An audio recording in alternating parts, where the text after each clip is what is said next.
Alex gives a classic example of what apartheid did and did not do for black people in this country. And I think that is why we partly came here, but also because it's really like 2 kilometers across from where you guys are staying. You can walk into Alex from your hotel. And if you look at Sandton and Alex, you know, Sandton is where you find the prime real estate, not just in South Africa, but the whole continent. You know, the best real estate in the continent is found just across the road. We used to have what we call raids in Alex. What would happen is, if I'm from Soweto and go and sleep in Alex, without a permit, I get arrested. But those raids used to take place particularly in the middle of the night, from 12 a.m. in the morning until 4 a.m. in the morning. We work from Monday to Sunday, and on my spare time I do artworks, Tyson trains, boxers. We've got champions now, 2 champions from Ikasi that are fighting overseas. Teach children arts and culture, dancing, the dance that we do here in our location is called Pansula, Bujra, and we do drama, poetry as well.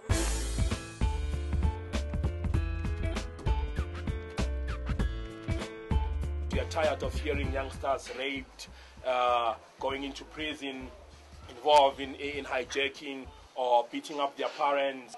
The Ikasi gym has 75 members and MUM has 165 youth.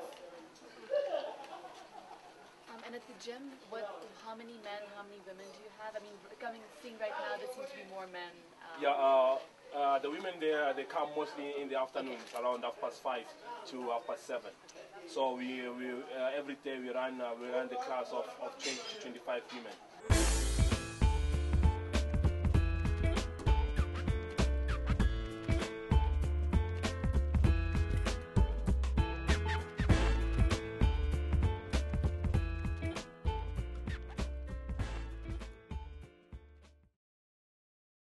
So I love the visit. I have never been sort of any place like it really before, and I think my stereotype of the townships is that everything is very sort of poor and dark. I think my impression was that there was a lot of sort of socioeconomic diversity, there's a lot of prosperity, and it felt, there's certainly parts that were poor, but it felt like people on the whole were seem to be optimistic and doing well. I felt certainly the stereotype is that you know, it's very dangerous in the townships and there's a lot of crime and people are getting robbed, but I felt like seeing that many people just sort of calmly walking in the streets, nicely put together, clearly going somewhere, friends, people sitting in the streets getting their hair done, kids running around playing cricket. It really felt sort of very vibrant. When I was going through the Alexandra Township, I think one of the big things was kind of comparing and contrasting how the township compares to other low-income areas and countries I've been to, such as Cambodia and in Egypt.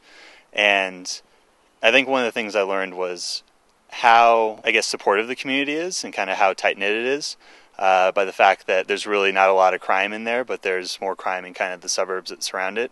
And getting that kind of inside perspective and learning that was something pretty unique that I didn't get in visiting some of the other kind of township-type locations.